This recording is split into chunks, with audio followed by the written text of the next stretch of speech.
जय गुरुदेव। शक्तिपात के माध्यम से कुंडलिनी जागरण के संबंध में कुछ प्रश्न और उनके उत्तर। प्रश्न: क्या गुरु रूपी ज्ञान भंडार से शिष्य को फल धीरे धीरे प्राप्त होता रहता है?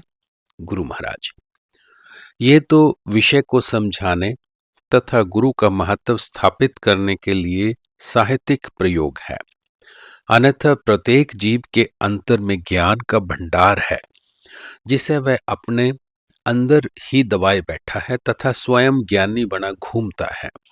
ये ज्ञान एक बंद संदूक की तरह है जिसके ताले की चाबी गुरु के पास है। गुरु के पास ऐसी चाबी है कि उससे चाहे कोई भी ताला खोला जा सकता है। उसी चाबी के कारण गुरु को ज्ञान भंडार कहा जाता है। जागृत शक्ति के रूप में वह चाबी गुरु के पास सुरक्षित है। प्रश्न: कभी कभी ऐसा भी कहा गया है कि गुरु दीक्षा के द्वारा ज्ञान का बीज डाल देते हैं जिसे साधन के द्वारा शिष्य को विशाल वृक्ष के रूप में विकसित करना होता है। गुरु महाराज: ज्ञान सभी जीवों के अंदर में पहले से ही विद्यमान है, किंतु माया के आवरणों के नीचे विलुप्त सा होकर रह गया है, किंतु बीज रूप में अंकुरित होने की कब से प्रतीक्षा कर रहा है। ज्ञान का प्रवाह जगतभिमुखी होने से अज्ञान बन गया हुआ है तथा कभी भी अंतर्मुखी जागृत होकर ज्ञान के रूप में विकसित होना आरंभ कर देता है। गुरु अपनी चित्त शक्ति का सहारा प्रदान कर शिष्य के चित्त में बंद पड़े ताले को चाबी लगाकर खोल देते हैं, जिससे शिष्य की बाहर प्रवाहित होती हुई शक्ति अंतर की ओर प्रवाहित होना आरंभ कर देती है। ये बंद ताला खुलवाने के लिए गुरु की शरण में जाने का विधान किया गया है। प्रश्न: क्या गुरु शरण में आने वाले हर जिज्ञासु का मन का ताला गुरु खोल देते हैं? गुरु महाराज: शरण में आए हुए हर जिज्ञासु का ताला अवश्य गुरु खोल देते हैं, किंतु कठिनाई ये है कि हर आने वाला शरण में नहीं आता, अपना अहंकार बचाकर अपने पास रख लेता है, थोड़े दिन साधन करता है, फिर अभिमान के वशीभूत हो जाता है। यह केवल तमाशा देखने के लिए ही गुरु के पास आता है।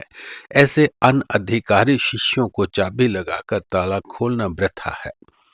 जो जगत के विषयों में त्रस्त हो चुका है, उनसे छुटकारा चाहता है, छुटकारे का मार्ग खोजता फिरता है, उसके लिए गुरु की शरण ग्रहण करता है।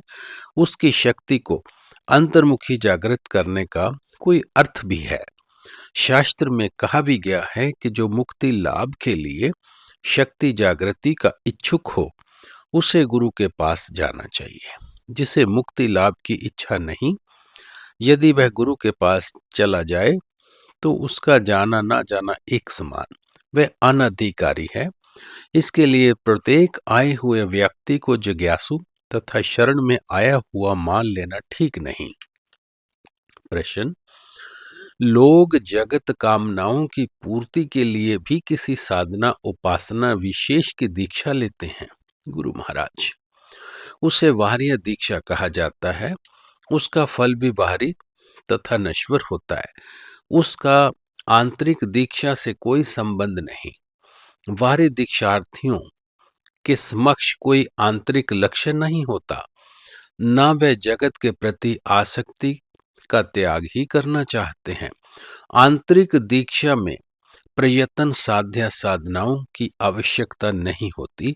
दीक्षा का भाव भी यही है कि योग भक्ति ज्ञान की अखंड अग्नि प्रज्वलित हो जाए, जिसमें वासनाओं संस्कारों की आहुतियां पड़ती रहें, वह स्वाहा होती रहे तथा अग्नि का प्रकाश फैलता रहे। जय गुरुदेव।